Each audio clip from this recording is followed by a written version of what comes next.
沈医生，病人恢复呼吸了。沈医生，病人面色发紫。沈医生，病人心律停了。推肾上腺素，除颤仪开到最大，通知血库随手候着。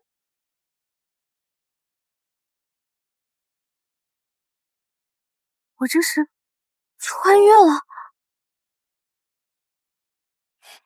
太好了，有了他们，至少在这里立足不是问题。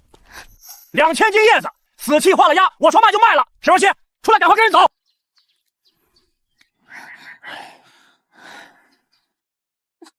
死丫头，磨蹭什么？哼！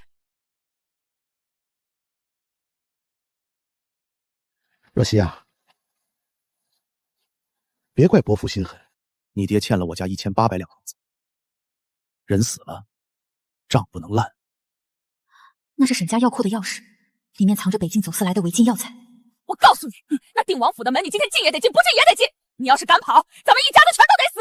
伯母，整个京城都知道，定王殿下是个瞎子，我嫁进去就是守活寡。守活寡？你算什么东西？一个赔钱货，能嫁进王府是你8辈子修来的福分，你还挑上了？看清楚了，死契上写的是守灵新娘，那定王是个瞎子废物。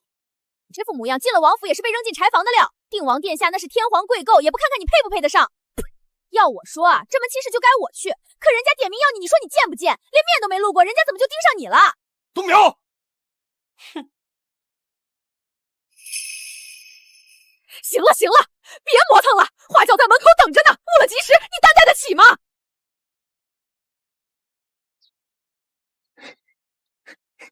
慢着，慢着！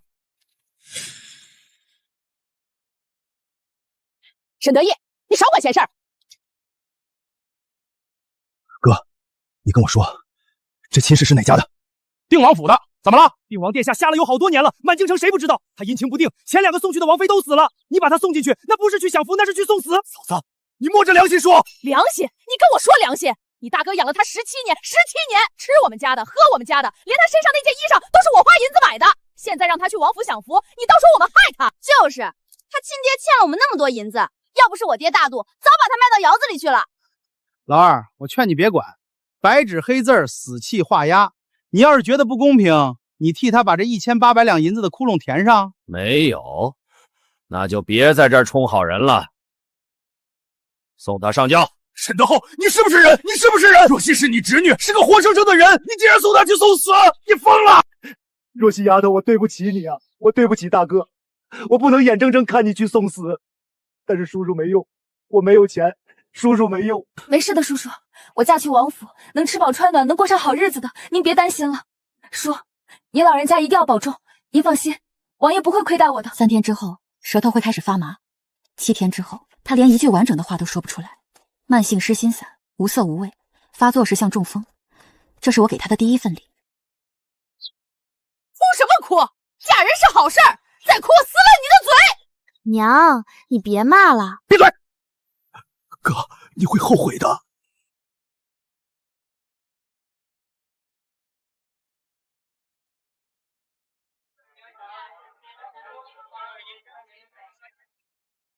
真的是看，又一个送死的，第3个了吧？前2个进去，一个疯了，一个死了。又是个瘦的，撑不了3天。这份死期是假的。假的？那他怎么来的？他不是想赖上定王府吧？假的？那你现在抢走？不走。既然我来了，就不会走。放心，我不会对王爷不利，我对他有用。你带路吧。带他进去。太子的人来得真快。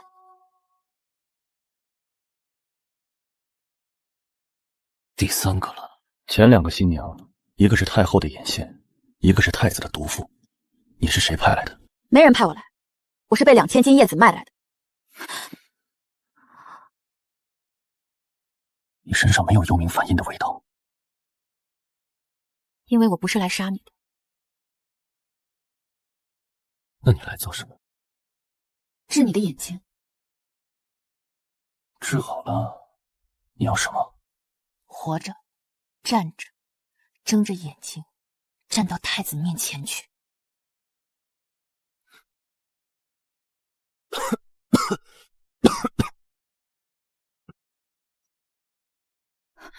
是血。说完了，滚出去。聋了他不是在威胁我，他是真的在割自己。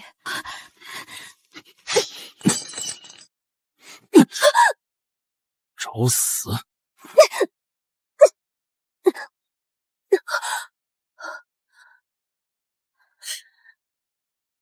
你的手法很烂，皮肤表面只有一点白痕，要么你根本不会，要么你其实不想死。你点了我的穴，麻痹穴，半炷香就恢复。你到底是什么人？把你眼睛上的黑纱摘了。你够了！我说过，我是来治你眼睛的。你让我看一眼，看完了，你要赶我走，我转身就走。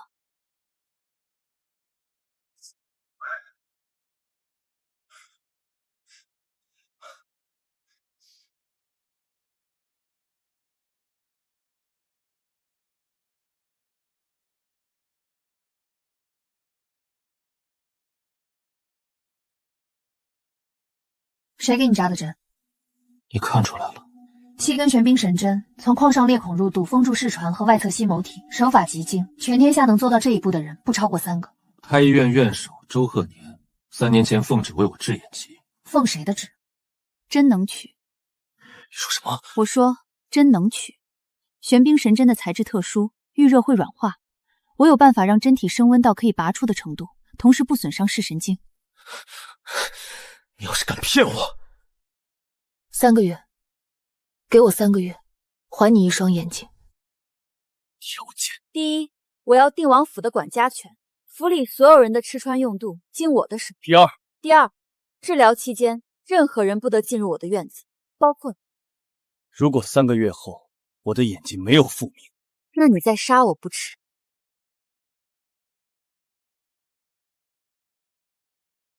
赵博，给他收拾东跨院。从今天起，府里的对牌交给他。王爷，这出去。沈若曦，你说要我活着站到太子面前，你知道太子是什么人？知道，所以我才需要你睁着眼睛。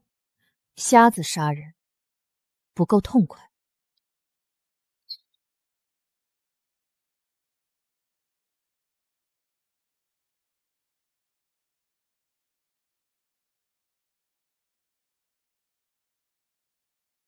你就是新来的？你是谁？老身是太后身边的孙嬷嬷，太后心疼王爷新婚，特赐和民酒1壶。太后说了，新媳妇进门第1夜，这酒必须喝，一滴都不许剩。正常的合金酒不会是这个颜色。镇草掺在黄酒里，味道几乎被盖住了，但他闻得出来。这东西喝下去，半个时辰中心脉断绝，死状如同疾病暴毙。怎么，新王妃不给太后面子？嬷嬷远道而来，辛苦了。这酒，嬷嬷先替我尝尝。王妃说笑了，老身哪有资格替主子尝酒？嬷嬷不尝，那我替嬷嬷闻闻。这酒里掺了菌草，3间的量够毒死2头牛。嬷嬷是觉得我鼻子不好使？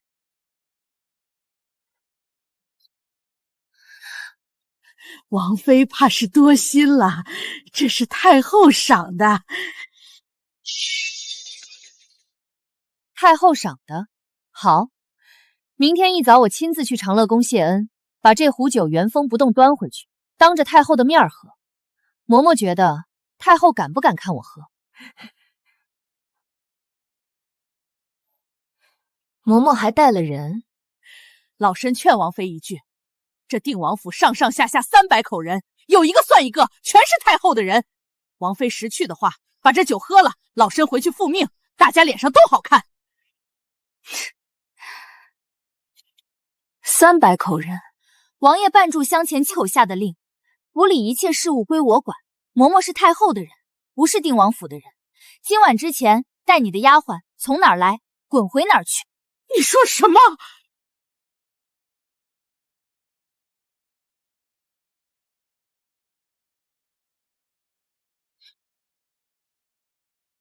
赵博，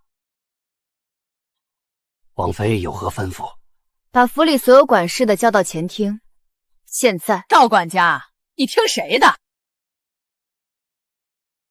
赵伯，你是王爷的人还是太后的人？这话我只问一次。老奴是王爷的人。那就去。好，一个2000斤叶子买来的丧门星，敢跟太后叫板，你等着！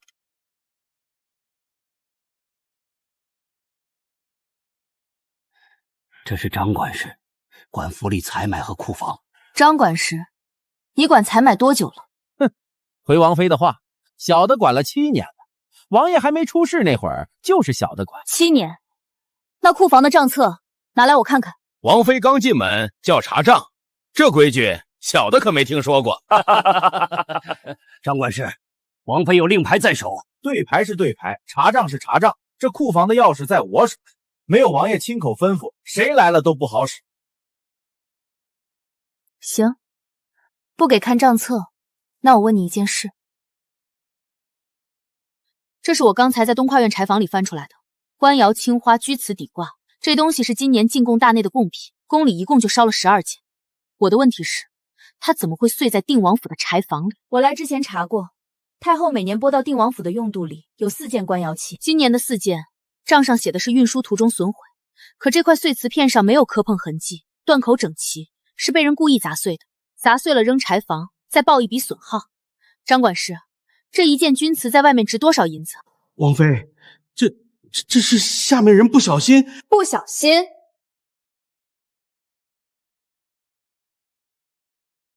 这是我让赵伯从账房抄来的近3年采买流水，炭火支出每月300两，比京城同等规模的府邸高出4倍；药材支出每月500两，可王爷房里连一副像样的安神汤都没有；布例支出每季2000两，可府里下人穿的全是前年的旧衫。银子去哪儿了，张管事？你血口喷人！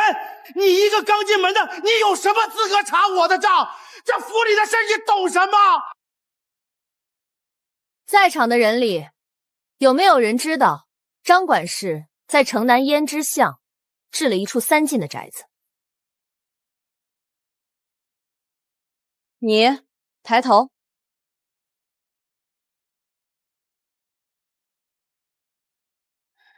这是张管事，管府里采买和库房。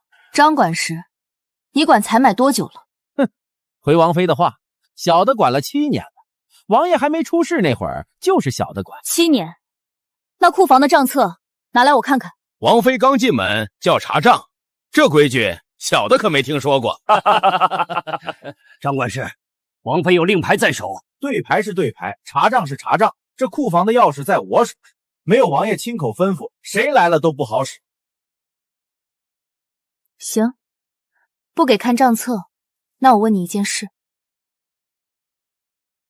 这是我刚才在东跨院柴房里翻出来的官窑青花居瓷底挂，这东西是今年进贡大内的贡品，宫里一共就烧了12件。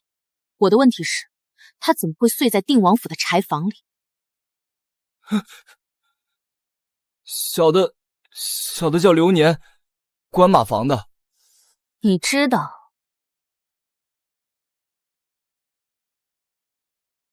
流年，你抬头看看对牌。从现在起，定王府的规矩我说了算。你如实说，我保你；你不说，等我自己查出来，你跟他一起滚。张管事在城南不止一处宅子，胭脂巷一处，清流坊一处。清流坊那处养了个外室。你找死！你对我做了什么？麻痹穴，跟你解释了你也不懂。张管事贪没王府银两，证据确凿，按大周例，家仆道主账40，发卖为女。你不能！我是太后指派来的人，你动不了我。太后指派的。好，那我今天就让所有人看看太后指派的人是怎么掏空王爷家底的。赵伯，去叫行刑的人。是，王妃。王妃，人带来了。你等着！太后不会放过你的，你等着！张管事，我再问你一次，府里还有多少太后的眼线？继续。我说，造访王婆子这些忙的绣娘，还有门房老六都是太后安插的，每月初一把府里的消息递出去。跑什么？心虚了？王妃看，奴婢也是被逼的。太后说了，不听话就把奴婢全家发配边疆。从现在起，定王府只有一个主子，就是王爷。对牌在我手上，我替王爷管这个家。第一，所有采买经我过目，账目3日一查。第二，府里所有人的出入必须登记，夜间无令不得外出。第三，任何人与府外传递消息，一经查实，杖毙。听明白了的留下，听不明白的现在就走。走出这个门，定王府的事半个字都不许往外说，说了我有100种办法让你后悔。赵博在。张管事的账册全部封存，明天一早送到我院子里。灶房、针线房、门房3处的人全部换掉，今晚就办。是。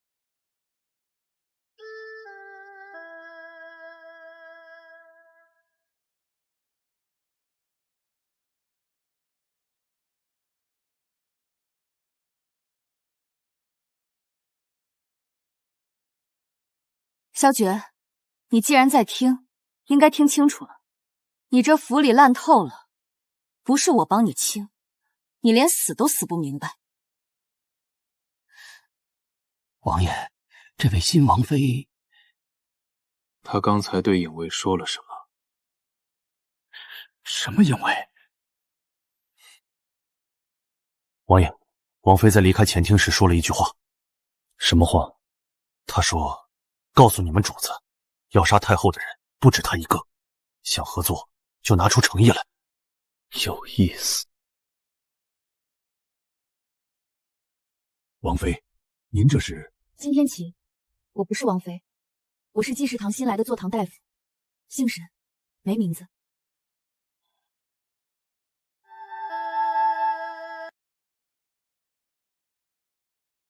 看病去别家，我这儿没大夫。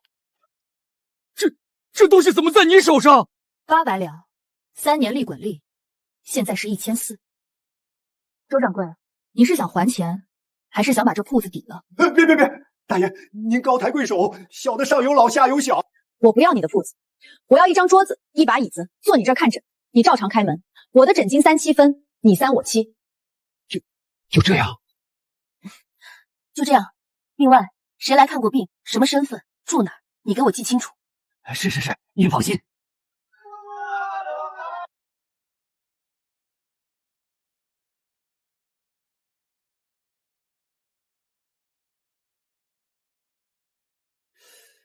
就这水平，还3、7？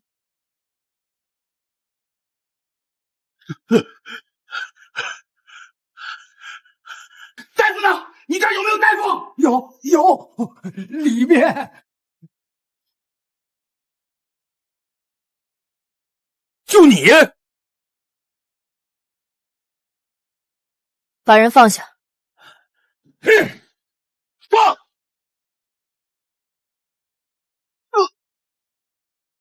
3天了，京城所有的大夫都看过了，开医院的陈太医说是脚长伤，开了3副药，越吃越重，你到底行不行？不是脚长伤，是牙尾穿孔，脓液已经扩散到腹腔，再拖半天人就没了。什么尾？治得了，但我要动刀。动刀？你要剖我儿子的肚子？不剖他死，剖了明天就能喝粥，你选。你治？我儿子要是死了，我让你全家陪葬。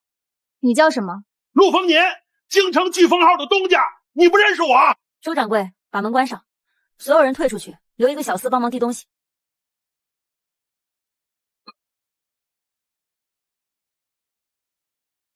我的儿啊，我的儿！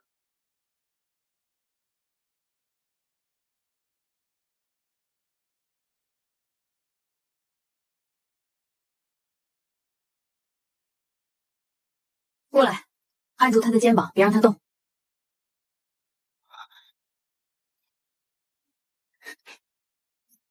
按住！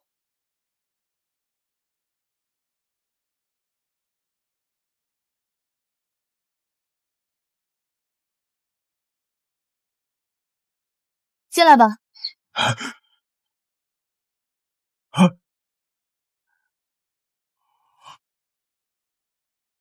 神医，神医啊！起来，药还没开。第一副今晚煎服，退余毒；第二副明天早上养脾胃；第三副后天收口生仪。3天后他自己能下床。另外，7天之内不能吃荤腥，不能颠簸。先生要多少银子？您开价，剧团号上下只要你开。诊金100两。先生，这太少了。治病救人不是做买卖，100两是100两。不过我有个条件。您说。我在济世堂坐诊的事不要往外传，有人问起你儿子的病，就说是自己好的。明白，明白。先生放心，小的嘴严。你刚才剖肚子，你看见了？没看见，什么都没看见。这一趟不只是为了挣100两银子。陆丰年，京城首富，生意遍布五省，他的商路，他的人脉，他的消息网比任何情报机构都快。救他儿子一命，就是在京城最大的商业集团里埋下一颗钉子。这颗钉子迟早用得上。先生，外面有人盯着他们。几个？2个，一个在对面茶馆2楼，一个在巷口卖烧饼的摊子旁边。从陆家马上来的时候就在了。什么打扮？便服，但腰板挺得太直，像当差的。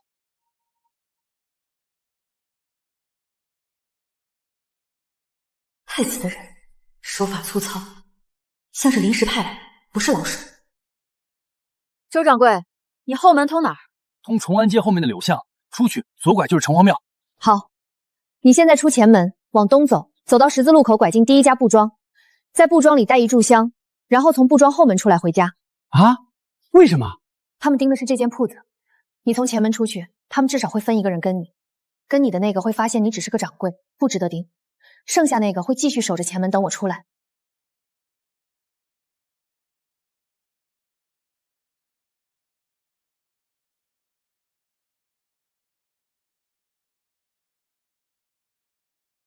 先生好眼力，你不是太子的人，太子的人没这个本事从后门跟上来。你是谁的？回你主子的话之前，先回我的。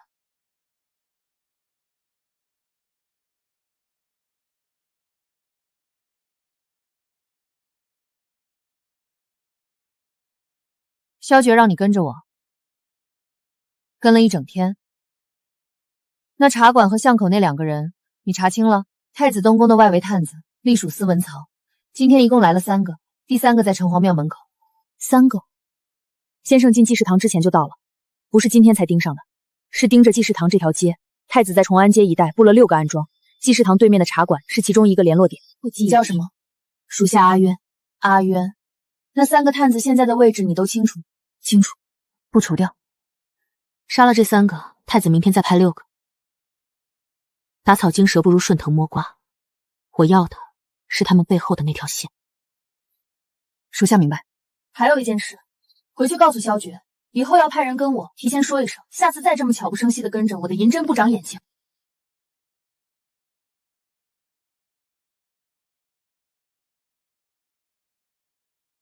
幽冥梵音，太子用来控制萧爵的致幻熏香。饮料是3味常见的安神草药，但其中掺了2味他认识的东西，一种是慢性神经抑制剂的天然前体物，另一种是能透过皮肤吸收的致幻成分。单独拿出来都不致命，但按照这个配比混合，长期吸入会让人产生严重的幻觉，意识混乱，最终完全丧失自主判断。此物害我3年，今日交于你手。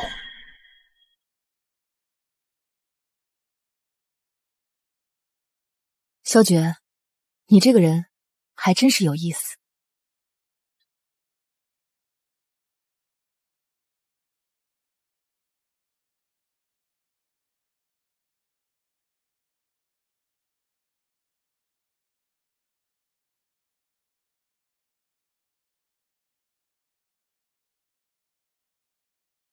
这味药正是太子毒香和杀人毒药七步烂共用的药源。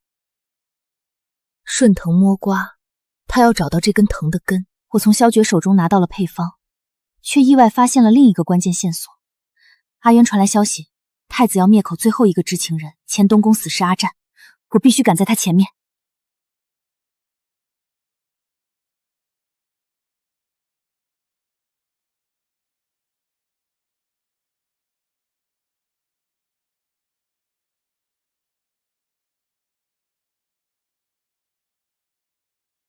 阿占，太子殿下说了，念你当年有功，给你个痛快。有功？老子替他杀了17个人，他转头就把老子卖了。痛快？他配说这2个字？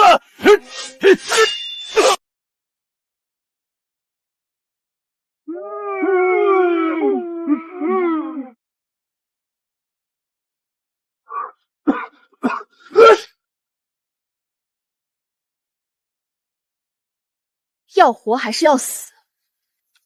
你是谁？救你的人，走不走？走。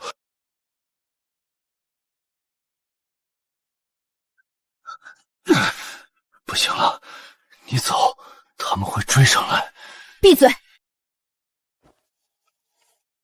催的是七波兰，太子最爱用的东西。半个时辰后，伤口会溃烂到内脏。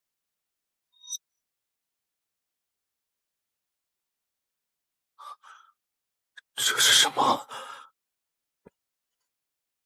这不可能！七波兰没有解药，太医院都解不了。太医院解不了的东西多了，别动。右臂，这伤多久了？半个月。半个月不处理，你是想烂掉这条胳膊？本来就是等死的人，胳膊烂不烂有什么区别？太子为什么要杀你？因为我知道的太多了。知道什么？你到底是谁？为什么救我？定王府的人。定王府？萧诀？对。萧诀，他还活着，我以为他早死了。太子说他已经疯了，整天在王府摔东西砍人。他没疯，他瞎了。瞎了？3年前被人用玄冰神针封了眼部穴道。你知道这件事？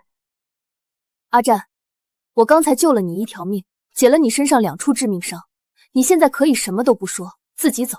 出了这扇门，太子的人还在满城找你，你撑不过今晚。或者你告诉我你知道的，我保你活着，不只是今天活着，是以后都活着。3年前那个夜里，动手封萧诀眼睛的人，不只是太子，还有谁？魏太后，真是太后身边的孙嬷嬷扎的。太子负责把萧诀引到猎场，灌了迷药。孙嬷嬷动的手，我当时就在外面守着，亲眼看见孙嬷嬷从帐子里出来，手上还沾着血。太子事后给了我们5个人，每人100两金子封口，其他4个人半年之内全死了，一个落水，一个失火，一个被马踩死，一个吃东西噎死。我跑了3年。我不是什么好人，我替太子杀过人，脏活干了无数。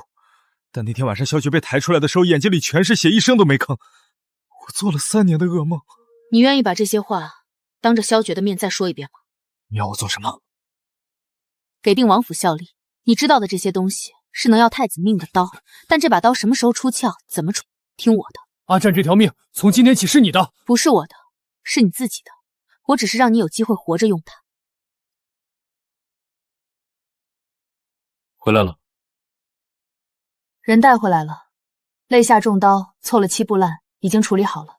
右臂旧伤感染也清了，养半个月能动。他说了什么？3年前那个夜里，不只是太子动的手，扎针的人是魏太后身边的孙嬷嬷。太子负责引你去猎场下迷药，孙嬷嬷执针，阿占是当夜的外围守卫，亲眼目睹。孙嬷嬷，我说那老东西怎么去年突然病死了？灭口。太子在清理所有知情人，阿占是最后一个活口。沈若曦，你今天出去冒的险不小，值得。3个月，你说3个月还我光明，我说到做到。好，那我等着，等我睁开眼的那天。萧诀，你那个阿渊今天表现不错。真相逐步浮出水面，原来3年前的阴谋竟然牵连到魏太后。沈若曦拿到了扳倒太子和太后的关键人证，复仇的棋局正式落子。少夫人，出事了！济世堂被京兆府的人围了。什么罪名？说您前日救的那个首富家的公子死了，京兆府尹亲自带人来拿您，说您用邪术害人性命，哭主已经在公堂上跪着了。死了？我治好的人3天后死了，有意思。少夫人，这明摆着是太子人设的局。备车，我去公堂，他们费这么大劲搭的台子，我不去岂不是不给面子？我的儿啊，好好的人送进去，抬出来就是一具尸体呀！青天大老爷，您给民妇做主啊！就是他，济世堂那个女大夫，听说用的是邪术，把人活活治死了。堂下何人？定王府沈若曦，听闻有人告我杀人，特来自辩。沈氏，苦主赵刘氏状告你以邪术害其子赵文昌性命，太医院已验明死因，中毒身亡，你可认罪？沈氏，太医院孙太医已经验过尸了，死者体内残留的毒素与你济世堂所用的药物成分一致，这是验尸文书，还想抵赖？赵文堂3日前因费用入我济世堂求诊，我以药师治愈其症，当日便能下定刑。他是怎么死的？该问他死前这3天去了哪里，什么人，见吃了什么东西。孙太医，你验尸用了多久？半个时辰。半个时辰就能验出体内残留药物的具体成分，还能精确匹配到我济世堂的方子。孙太医，你是神仙还是提前拿到了答案？周大人，此女巧舌如簧，企图混淆视听，证据确凿，人证物证俱在，还请大人速速定罪。我的儿啊，你死得好惨啊！这毒妇害了你的命，你死不瞑目啊！周大人，我有一个请求，让我验尸。准。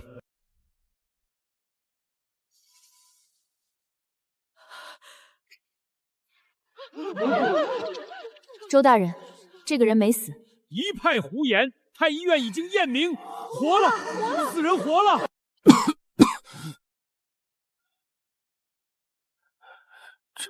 这是哪儿？孙太医，你验的尸，人还活着，你跟本官说人死了。周大人，人活着，现在是不是该问问他这3天经历了什么？不可能，老夫明明验过，没有脉象。市面上不流通，但太医院的库房里有存档，让人服下后脉象全无，呼吸微弱到几乎探测不到，维持3到5天。是他，3天前有人把我从家里带走，灌了1碗药，说只要我配合装死，就给我加300两银子。妈，你知道的对不对？你收了他们的银子。不是我，是他们逼我的，开河就杀我全家，是他，是这个姓钱的。他说只要我来工厂上哭一场，事后给我500两。钱先生，你不是官，你是太子东宫的幕僚。拿下！你们不能抓我，我是太子殿下的人，你们动我一根手指，太子殿下不会放过你们。周大人，人证物证俱在，赵文华被人以假死药迷晕，其母被收买作伪证，太医院孙太医出具虚假验尸文书，太子幕僚钱某主谋策划，这桩案子该怎么判？您心里有数。下次出门带上阿渊。用不着。3年了，京城的人第一次想起来，这个瞎了眼的废人，曾经是大周的战神。少夫人，宫里传出消息，3日后中秋宫宴，皇上点名要定王府赴宴。点名？谁递的话？魏太后身边的李宫监亲自来传的口谕。太子在公堂上丢了脸，转头就让魏太后把我们往宫里请，这是要换个地方动手。那咱们去不去？去，他搭台，我唱戏，加了这个效果会更猛，不需要燃烧，体温就能激活。谁碰到这块瓷片，半盏茶后就会开始说真话。少夫人，您打算怎么让太子碰到这东西？不用我让，他会自己凑上来。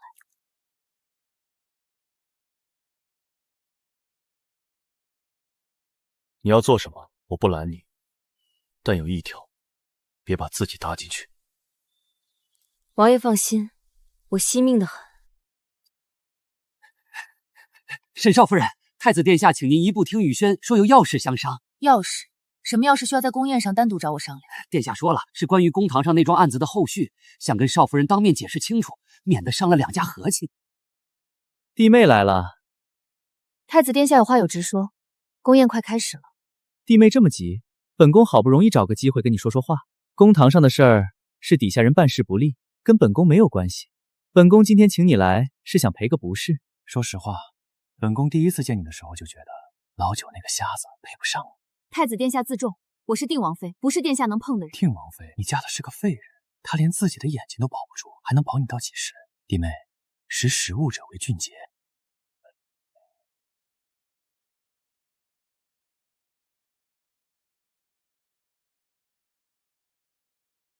成了。等着看戏。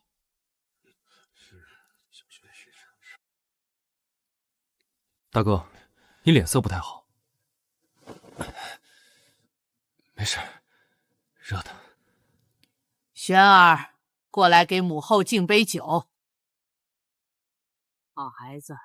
对了，你父皇方才还说公堂上的那桩案子闹得满城风雨，你可知道是怎么回事？知道，是儿臣让齐先生办的。你说什么？小轩，你给朕说清楚，公堂上栽赃定王妃的事是你指使的？是儿臣，那个赵文昌是儿臣让人灌的假死药，他坏了儿臣的大事。老九，你以为你还能翻身？你的眼睛是我扎瞎的，是我让人把玄冰神针钉进你眼底的。父皇您不知道吧？玄冰神针是从太医院偷出来的，孙太医帮我办的。还有北京那场伏击，也是我通风报信给北燕的，我就是要他死。赵涛，你疯了！母后您别装了，你也知道的，这是您让孙太医配的。您说只要扎瞎他，他就再也威胁不到我了。来人！陛下，太子萧轩即刻进足东宫，无朕旨意，不得踏出半步。魏太后也回宫歇着吧，从今日起，长乐宫闭门谢客。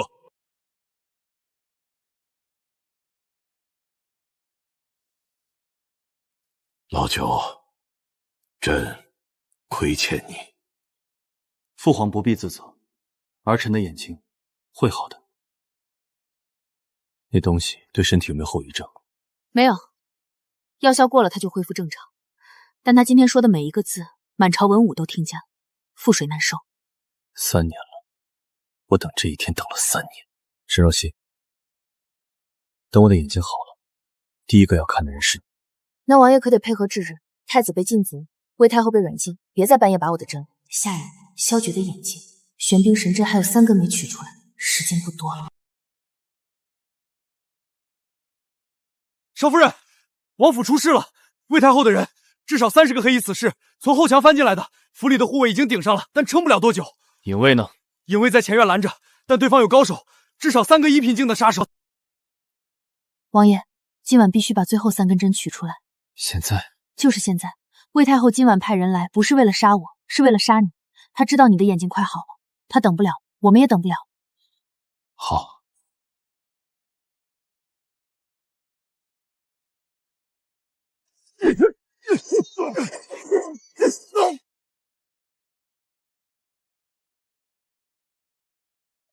躺下。这是局部麻醉，接下来会有些阵痛，忍着。动手。少夫人，我顶不住了，他们有10几个人。给我3炷香的时间。我尽量。你再往前一步，我保证你活不过今晚。丁王妃，太后有令，今夜定王府上下一个不留。就凭你，最后根，睁眼。去死吧！你的眼睛，借刀一用。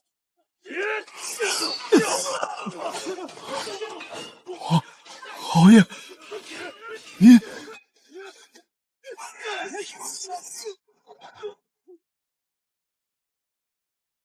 王爷，你的眼睛好了。属下。起来，清点伤亡，封锁王府，一只苍蝇都不许飞出去。是。原来你长这样。失望？不，比我想的好看。手伸出来。怎么了？疼？你脖子上那个东西哪来的？我娘留给我的。怎么了？没什么，包扎完了。好了，3天之内不许握刀，不许沾水。沈若曦，从今天起，该他们怕了。本来就该他们怕。我去配些金创药，伤员不少。王爷早点休息，明天开始，你的眼睛还需要做3天的修复巩固。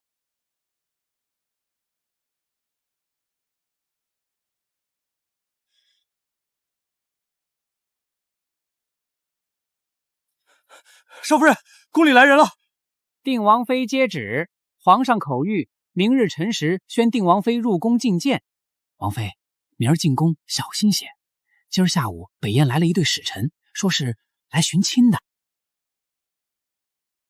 王爷说了，尹卫已经在宫墙外布好了人，您进去之后，有任何不对，点燃袖中的信箱，30息之内引卫破墙而入。宁王妃，你过来。北燕使臣说，15年前失踪的北燕帝姬，如今就在我大周境。朕问你，你母亲是什么人？回陛下，臣妾的母亲姓柳，名唤柳青鸾。臣妾幼时，母亲便已病故。柳青鸾，那是他逃亡时用的花名，他的真名是耶律青鸾，北燕先帝第3女，当今北燕皇帝的嫡亲妹妹。荒唐！一个被伯父卖进王府的贱民，怎么可能是北燕皇室血脉？这分明是北燕人的阴谋！都闭嘴！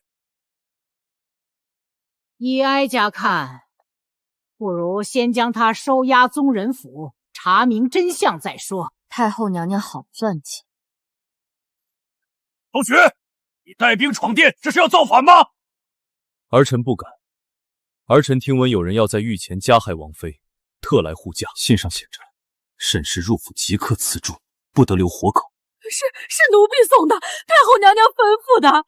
太后说沈氏知道的太多，不能留。太后娘娘当着父皇和北燕使臣的面灭口，是不是太急了些？陛下，臣妾只想问一件事：15年前是谁派人追杀臣妾的母亲？地宫血脉，这是先帝亲手所刻的皇室图腾，绝无第二枚。大周皇帝陛下，我主说了，地宫血脉若有半分损害，北燕30万铁骑随时南下。你早就知道自己的身世。没有实力的血桃，只是催命符。现在亮殿牌，才能一锤定音。下一步，该清算了。怎么清算？幽冥梵音，太子最依赖的东西，我手里有加强版。下一步，该清算了。你什么时候拿到的配方？王爷、王妃，明日早朝命太子当殿自便。自便？他变不了了。阿战，今晚把东西送进东宫。是。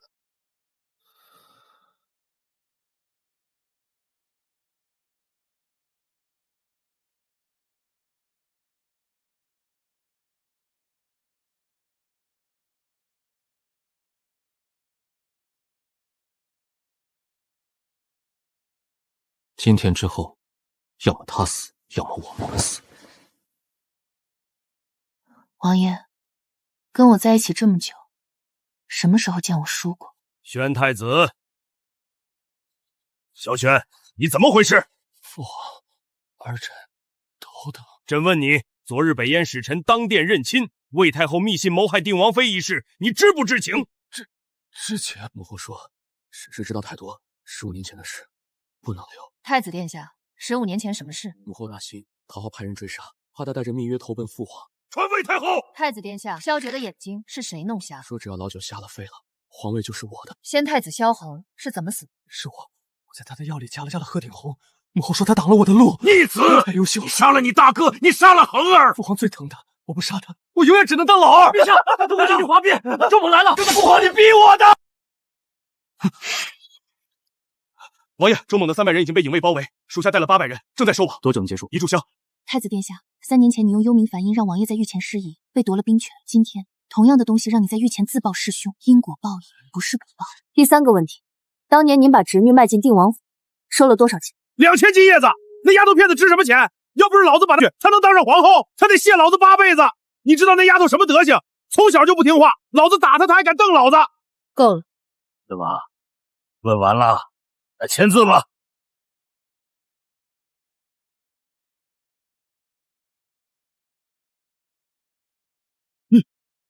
你是？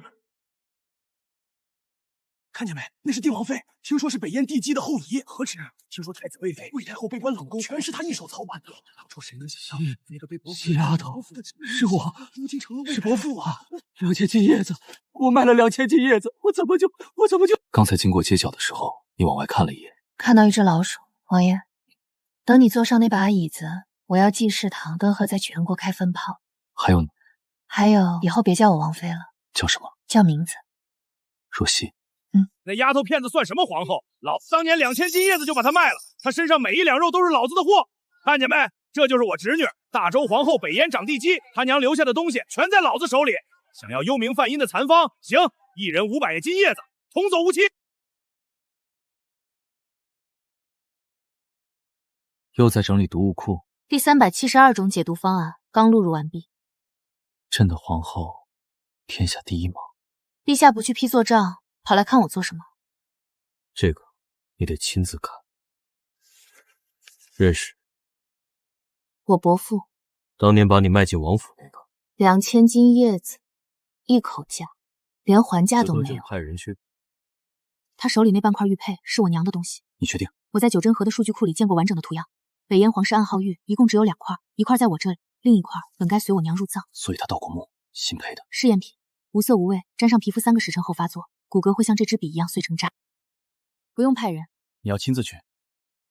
有些账得当面算。我跟你去。陛下日理万机。朕说了，跟你去。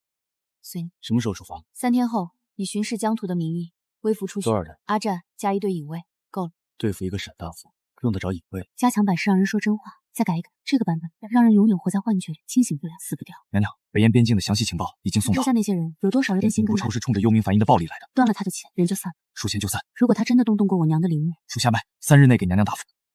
查完了。沈大夫2000斤叶子卖了我一次，现在又想拿我娘的东西再卖一次。3天后出发，够了。生气了？没有。骗谁呢？你一转移定金就是在想怎么弄死他不弄死，他这辈子最爱钱，我就让他永远被钱活埋，醒不过来。好，这可是你说的。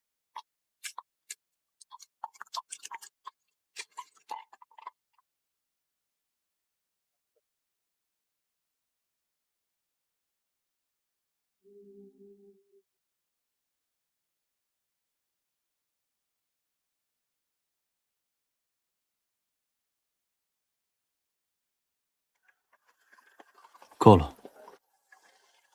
勉强能看，别说话，你一开口气势就压不住。这药治什么的？嘿，这位兄弟是外地来的吧？这可咱国舅爷配的仙药，药年用就是好使的，方生的这给脱换过。定王妃？哪个定王妃？还有哪个？当今皇后娘3营之前就是定王妃，跟咱国舅爷有什么关系？再胡说八道，信不信有人把你扔出去？你儿子在哪儿？带我去看看。你是大夫？游医，看病不要钱。幽冥反应废料侵入肺腑，毒素已经扩散到经脉末梢，再拖5天，人就没了。这是什么？别怕，数到10他就醒了。娘，大夫，求求你救救我女儿，她才3岁，吃了那个药一放下，让我看。这批毒香的浓度比刚才那个高3倍，这么小的孩子再晚半天就烧坏脑子了。神医，我神医！昨天那个贪婪的张老三也来，我爹也是吃了国舅爷的药才瞎的。大夫，你能治吗？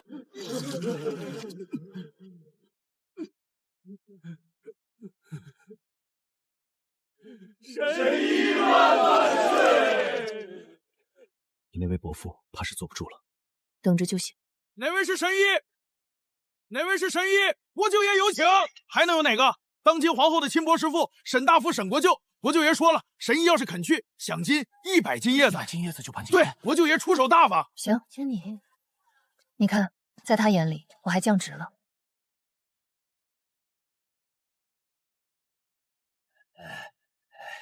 神医请，国舅爷在2楼等着呢。聚宝，还真是他的风格。就你？就我。听说你把老子卖出去的药全给解了，一条街30多个人，有点本事，长得一般，手艺不错。这样，你给老子干活，月50斤叶子，包吃子负责配药，老子负责卖。配什么药？怎么样？老子手里至少5多少钱？就差一个能配全的人。你在外面给人看病，老子分你30%这个数。5000斤叶子，他卖我的时候才2000，现在倒是涨价了。国舅爷，我有个问题。哎，你那个侄女儿知道你在这卖她的方子吗？他管得着老子？老子伯父，他能有今天，全靠老子当年把他送进王府。没有老子，他在乡下种地呢。明白了。哎，你干什么去？你要是晚不来，老大你给句话。容我考虑一晚，明天给国舅爷打行医。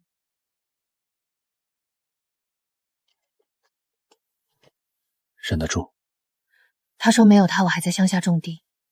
然后，明天让他知道什么叫种地。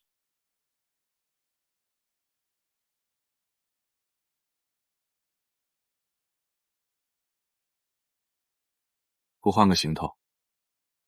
不用，今天穿什么都一样。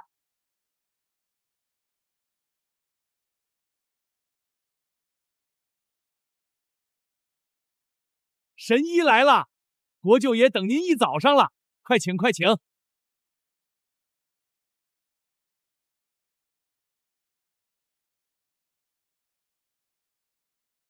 来了来了，老子就知道你是个聪明人，坐。国舅爷今天排场不小，那是跟老子干，排场只会更大。来，按个手印儿，从今天起你就是老子的人了，配方归老子，利润7分，老子7，你3。国舅爷，我昨天回去想了一晚上，想明白了？想明白了。我有几个问题，问完就签。问。第一个问题，国舅爷说这幽冥反应的残方是您自己弄到的。那可不，当年太子爷倒台的时候，老子花了大价钱从太子府的下人手里买的300斤叶子。第二个问题，您在这条街上卖了多久？3个月，3个月赚了8万斤叶子。你说老子是不是天生做买卖的料？第三个问题，当年您把侄女卖进定王府，收了多少钱？2000斤叶子，那丫头片子值什么钱？要不是老子把她送进去，才能当上皇后，她得谢老子8辈子。你知道那丫头什么德行？从小就不听话，老子打她，她还敢瞪老子。够了，怎么？问完了，来签字吧。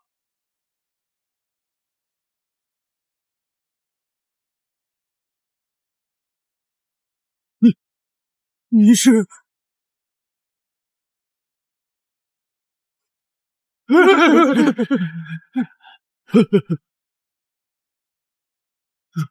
若曦，伯父，好久不见。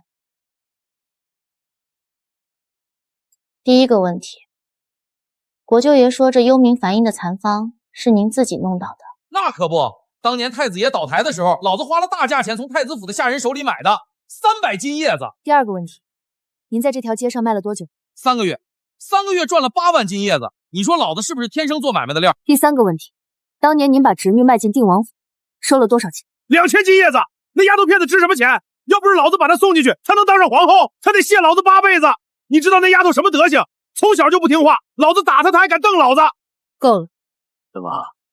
问完了，来签字吧。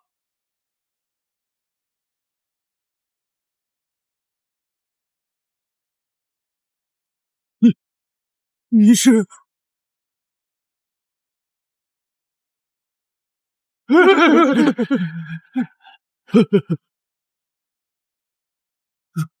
若曦，伯父，好久不见。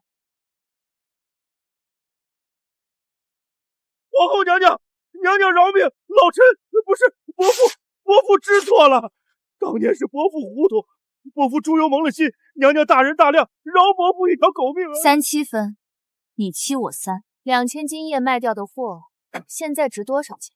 伯父算我。娘娘，那是伯父把你送进王府享福啊！没有伯父，你哪能遇到陛下？那个卖毒药的国舅爷被抓了，打死他！娘娘肯恩，伯父有东西给你，有好东西。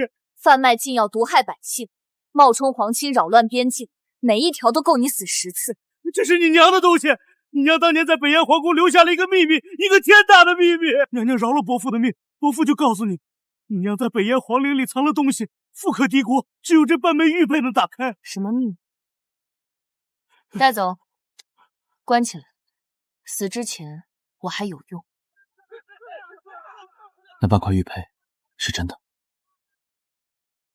北燕皇室专供玉料，年份23年前，刻纹工艺与母亲遗物吻合度9成7，玉佩是真的。那他说的皇陵，真假不重要，他敢动我母亲的灵体，就已经没有活路了。皇陵里有没有东西，都得去一趟。那就去。是神医，神医把那个黑心姑娘抓了。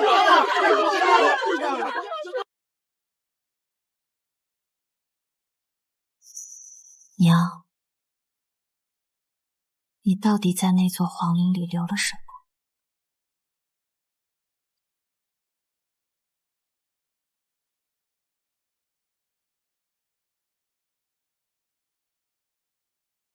看了3遍了，纸快碎了。碎不了，已经碎了。收进9珍盒里，9珍盒能保存，纸不能。他连死都不肯求沈家，他把嫁妆全捐了，一件不剩。他知道沈大夫会来挖，所以他只留了一封信。一封信，1半玉佩，让他挖2个月，花3000斤叶子，最后挖出一张纸。我娘比我狠。走吧，去救毒。娘娘，此地尚有流民聚居，末将已提前清扫过，无异常。出来，出来，不用跪。这里以前是什么地方？回贵人的话，这里以前是北燕的药堂街。药堂街是，20多年前，长地基殿下在这条街上建了12家药堂，12家穷人看病不要钱，一件不剩。后来战乱，药堂全毁了。你娘把钱花在了这里，钱给了沈家，养出一个卖侄女的畜生；钱给了药堂，救了一条街的人。贵人是长地基的女儿，老婆子的命就是地基殿下的药堂救的。30年前，老婆子得了疫病，是殿下亲手开的方子。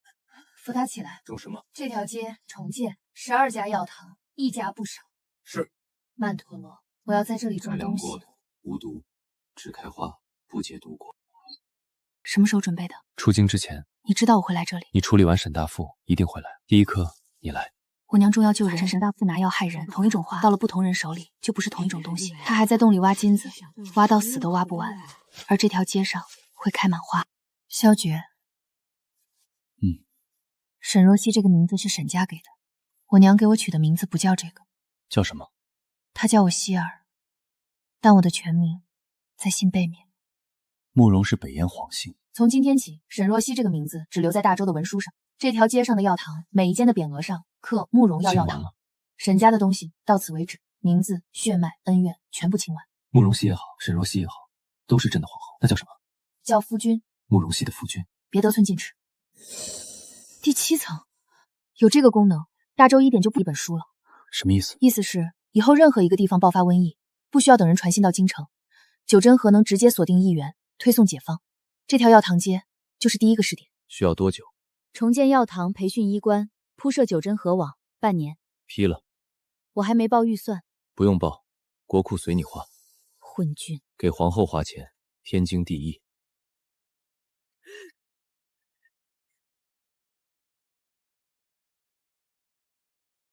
在想什么？在想7天以后那条街满花的样子。好看。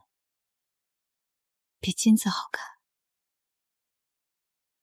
皇后娘娘用妖术免针陛下，证据就在这里，谁敢动，谁就是同谋。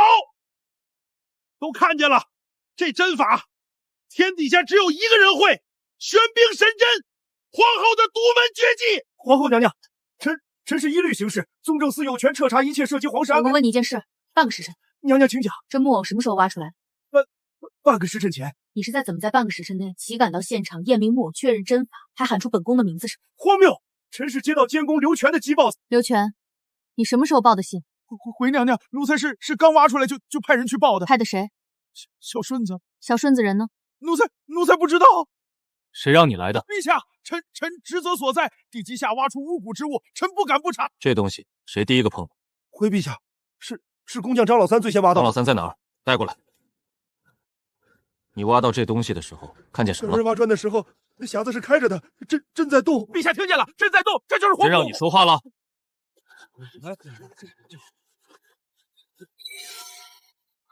？6个月前。6个月前，长乐宫还没开始修缮。这东西不是修缮时埋进去的，是修缮前就埋好了，等着被挖出来。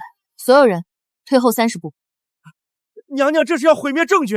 这木偶上有活性真菌，空气传播。你要是想死在这里，就跪着别动。你也退。不退。萧绝，朕说了不退。那就带着。这根针的角度不对。什么意思？玄冰神针的第7针，入血角度是15度偏左，这根是20度偏右，差不多。会扎针的人很多，但没有一个能完美复制完全的正确。4根有偏差，7根针，说明模仿者见过本宫施针至少3次，但没有亲手练习过。谁见过你施针3次以上？刘全，奴才只是负责端药的时候，眼睛往哪儿看？死了，和当年一样，和当年沈皇后毒杀魏党余诺司法一模一样。营卫，封锁长乐宫，一只苍蝇都不许飞出去。是。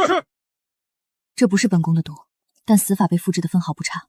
能做到这一步的人，不只是见过本宫施针，这个人研究过本宫杀过的每一具尸体。萧绝，这不是巫蛊，这是投毒。有人在用本宫的方式杀人，然后嫁祸本宫。谁？还不知道。但本宫知道一件事。什么？这种真菌大周没有，只有北燕极寒之地才能培育。赵大人，是一封匿名信，今早放在臣书房桌上的。有意思。什么意思？意思是给赵大人送信的人和在木偶上种真菌的人是同一个人。这个人不只是想嫁祸本宫，这个人想让全京城的人相信皇后是妖女。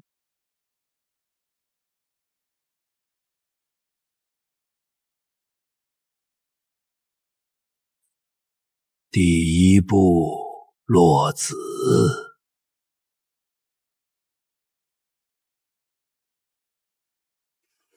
韩月，带人去宗正司，把赵崇手底下所有今日之事的官员全部拿下，一个不留。属下领命。等等，怎么？不动宗正司？他们挖出这东西，当着几十号人的面喊你是妖女，不动？动了。明天京城里传的就是皇帝杀人灭口，替妖后遮掩。泼，让他们泼，泼的越多，本宫接下来的验尸结果就越响亮。那就让他们继续泼脏水。属下四不动，但从现在起，赵崇的一举一动，朕要知道的比他自己还清楚。是。30分钟。刘全不是刚才去世的，刘全在半个时辰前就已经中毒了。什么意思？半个时辰前，正好是挖出铜匣子的时候，铜匣子一打开，孢子就释放了。刘全是第一个凑上去看的人，吸入量最大，所以最先发作。但刘全不会是唯一一个。朕在动，小人看见了，朕在动。张老三，你看见的不是朕在动，是你的视觉神经被孢子侵入后产生的幻觉。在场所有人离开长乐宫隔离，本宫需要配置解毒的药剂，在那之前，谁出去，谁就是移动的毒源。属下明白。小雪，怎么了？就是今天跟你一起进来的那个，站在最东边。周怀跟了朕3年，周怀体内的孢子浓度是在场所有人里最高的，比刘全还高。不可能，周怀体内的孢子已经度过了潜伏期，进入了共生阶段。在朕身边，在朕天身边，寸步不离。那就对了，刚进入潜伏期，还来得及。那就治。本宫会治，但在内出解药之前，这不是头骨，不是妖术，离周怀远一点。朕知道。娘娘，周怀已被单独看管，但属下有一事不明。周怀跟了陛下3年，从无异心。这种共阶段的真菌内接触过的任何毒，周怀可能只是点多空中动了手脚4倍。那投毒的人，查周怀天3的少繁殖方式，急什么？朕不是怕死，只是忙到忘了。微量孢子附着在呼吸道黏膜上，本宫阳气忘不了，再形成新的囊泡，循环往复。所以周怀每呼吸一次，就释放一批互带孢子，那就直接用，杀死体外的菌丝容易，但已经进入生阶段的人体内，真菌和神经组织已产生了连接。周怀会死。如果本宫直接用这个药，需要多久？给本宫1夜。你有1夜，需要追朕做什么？什么都不做，坐在龙椅上看着就行。好，成了。47道，范围太大。新日数据库里没有的人，城南义庄，那是2个月前。第2批，说明至少还有第1批。这人在义庄做什么？神经阻断有效，但浓不够，囊泡只是暂时。怎么杀人，还是怎么被活剩这不是呀？成了。娘娘，周怀的3日清单已经整理完毕。送进。韩月，属下在。御膳房近3日有没有换过人？回娘娘，3日前御膳房新调入1名烧火杂技，是内务府临时补的缺。人呢？属下这就去查。不用查了，义庄人肯定已经不在了。查这个人是谁批进来的？御膳房防渗透，3年未被发现的潜伏。是。魏太后的人，魏太后死了，但魏太后养的狗还活着。长老，御膳房的已进入共生期，但皇后死后已经察觉宫全面封锁了。好，封锁已经让他奠酒一例。长老的意思是，老夫让定院第2步散子。属下明白。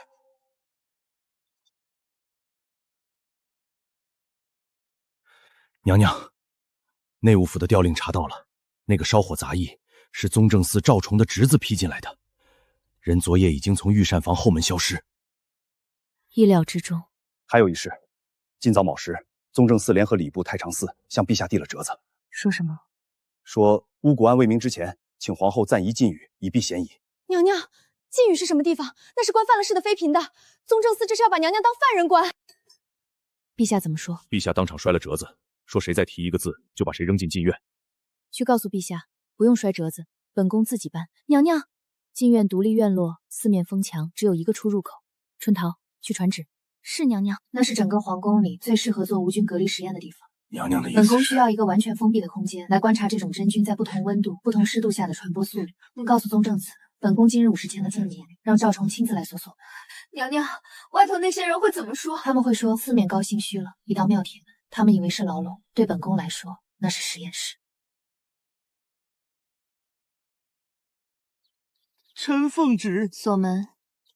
娘娘不看看里面的。东厢房做药房，西厢房做隔离观察室，整殿做数据分析中心。赵大人，本宫有3个要求。请说。第一，从现在起，禁院内不准任何人进出，所有纵蛇座如侧头唱动物。这合规矩。第二，本宫需要20只活鼠，10只活桶金丝雀，今日是时前送到的。娘娘要这些做什么？第三，赵大人回去之后，把今天在禁狱门口看到的一切原原本本告诉所有想听的人。本宫要活物，本宫面色如常，本宫没有半分惧色，一个字都不要改。听明白了？臣明白。大人，锁吗？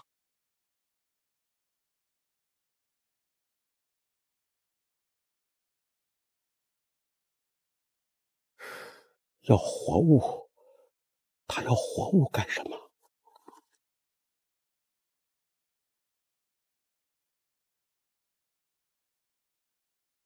春桃，计时开始。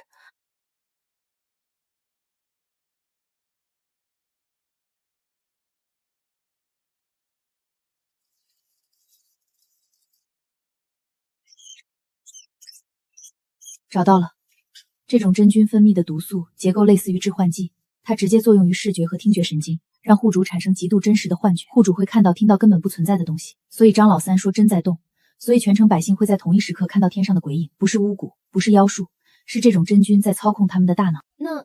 那些说看见娘娘化身恶鬼的百姓，都是被感染者，他们看到取决投毒者在褒姒中掺入了什么样的神经诱导物质，想让他们不只是在鬼，这个人在掺恐惧戏，想让他们看见本宫是导演头马。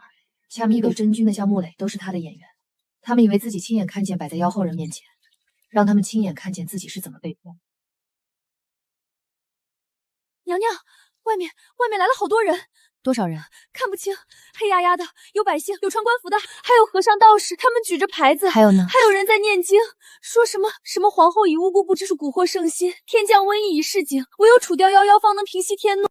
娘娘，他没有杀娘娘。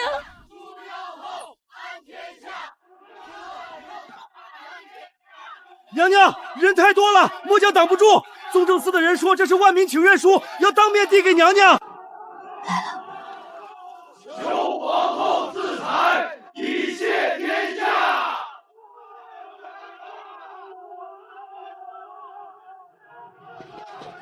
春桃，娘娘要做什么？把本宫的九针盒擦干净，把铜箱里所有的样本按编号排好，再把那5只金丝雀的笼子搬到正殿门口。他们想看妖后，本宫就让他们看看什么叫真正的神迹。诛妖后，安天下。凌云长老，你把全城百姓变成你的武器，很好。明天金銮殿上，本宫会把你的武器一件一件拆给所有人看。拆到最后一件的时候，你会发现，站在你面前的不是什么妖后，是验尸官。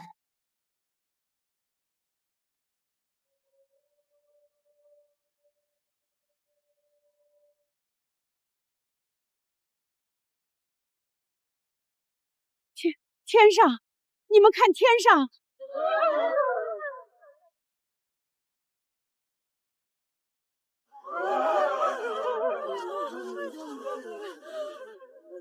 妖后，妖后，妖后现形了，她要吃人！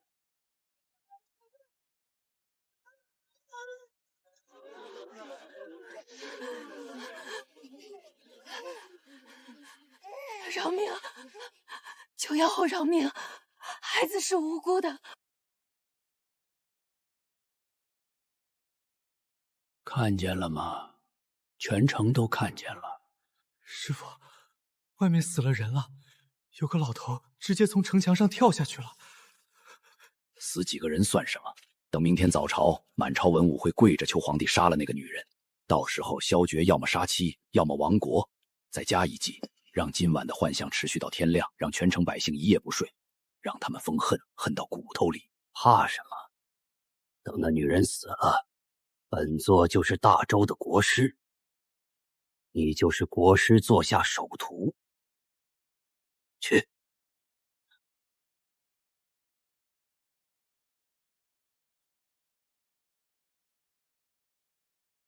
陛下，昨夜全城百姓亲眼目睹妖后现形，死伤37人，跳城墙的、自残的、疯了的，太医院已经装不下了。陛下，臣昨夜亲眼所见，天空中那张脸就是皇后的脸，臣的夫人吓得昏死过去。在陛下，城防军昨夜出动3000人维持秩序，压不住，百姓见了兵不但不散，反而往妖后吸魂撞。臣等联名上书，请陛下即刻废后，将沈氏押入天牢，交由3司会诊。废后。陛下圣明，只要废了妖妖。朕问你，你亲眼看见皇后施法了？朕问的是，你亲眼看见皇后站在那里对着天空施法了？臣看见天上有张脸，就说是皇后干的。那朕现在看见你赵重跪在这里，朕是不是也能说昨夜那37条人命是你赵重杀的？陛下，臣谁再说一个废字，朕今天就让太医院多收一具尸体。陛下，臣不是要逼宫，可外面的百姓，他们已经疯了，再不给个交代，他们会冲进皇宫的。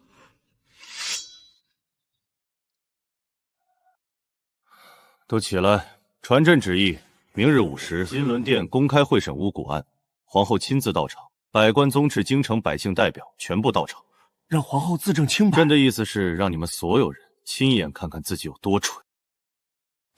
娘娘，外面传消息了，陛下在金銮殿跟百官吵起来了，拔了剑，差点砍了赵重。然后陛下下旨，明天5时金銮殿公审，让娘娘亲自到场。然后呢？神经阻断剂有效。春桃，把本宫的手术刀磨好，把所有样本装箱，再准备3只活的感染白鼠。娘娘明天要带这些去金銮宫，本宫要在文武百官和全城百姓面前做一场公开解剖。解剖什么？解剖谎言。陛下，明天不用拦着他们，放他们全进来，百官宗亲百姓来多少放多少。本宫要表演一场真正的神迹。灵君长老，你用真君操控了全城人的眼睛。明天，本宫会把所有人的眼睛还给他们，然后让他们用这双眼睛看清你的死法。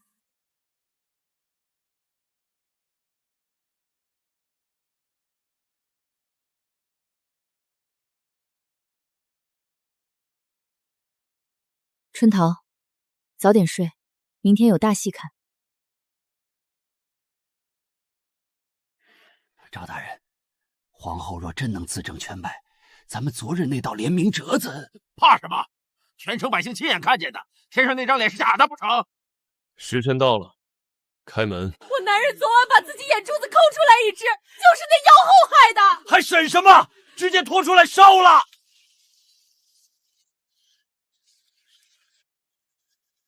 那是周虎。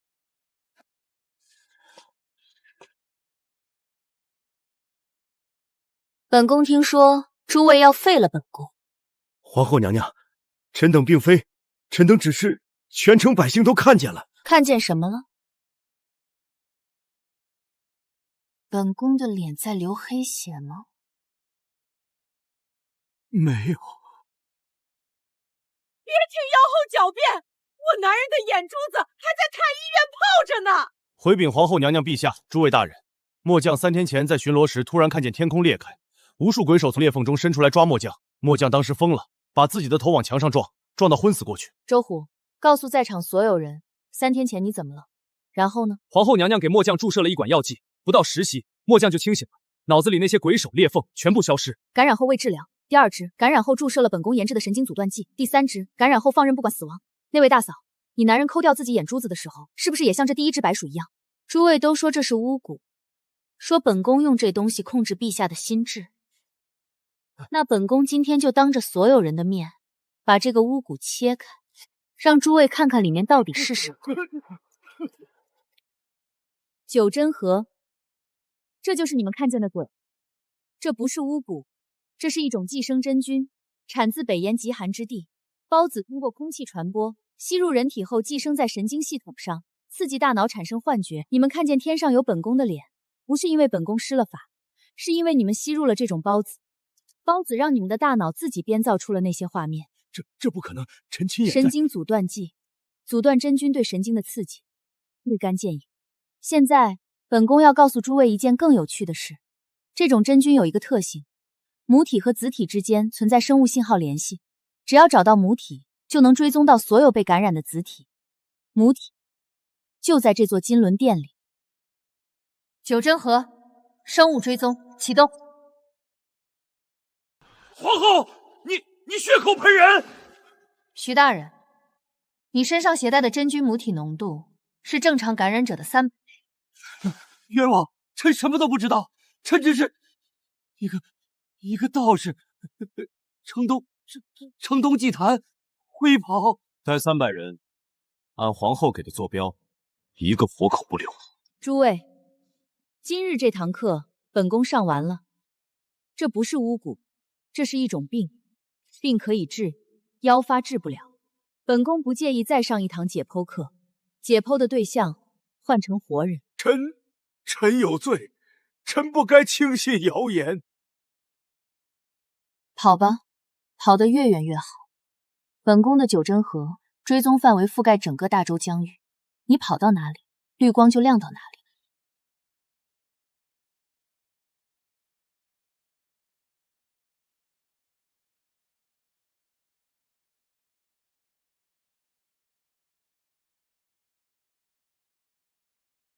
收了吧，臣的脖子疼。哭什么？奴婢没哭，奴婢就是觉得娘娘方才在殿上说解剖活人的时候，奴婢腿都软了。6个月了，从灵鹫长老伏拒巫蛊案彻底清算到现在，整整6个月。大周1典第1版已经颁行天下，各州府设立的官办医馆开了37家，再没有人敢在大周的地面上提巫蛊2字。万物本草图图第7层解锁之后，九真河的超感覆盖范围扩大到了方圆50里，整座皇城的草木和土壤微生物活动都在光幕监控之下。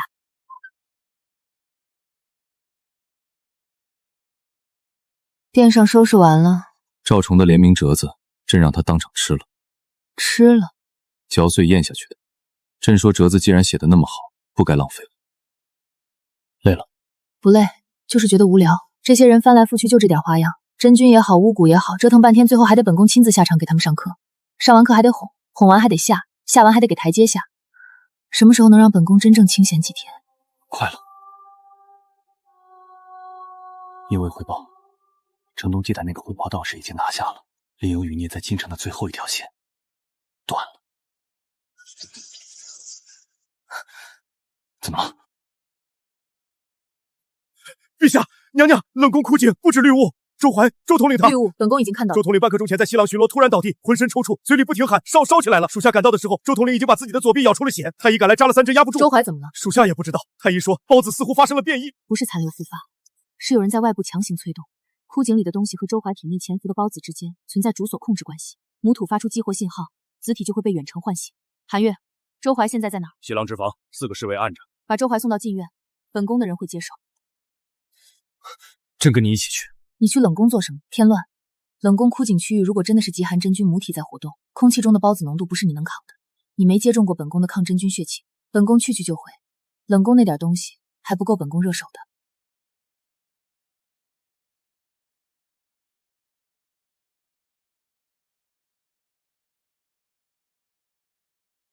给禁院传话，把3号隔离室清空，再备1桶冰水。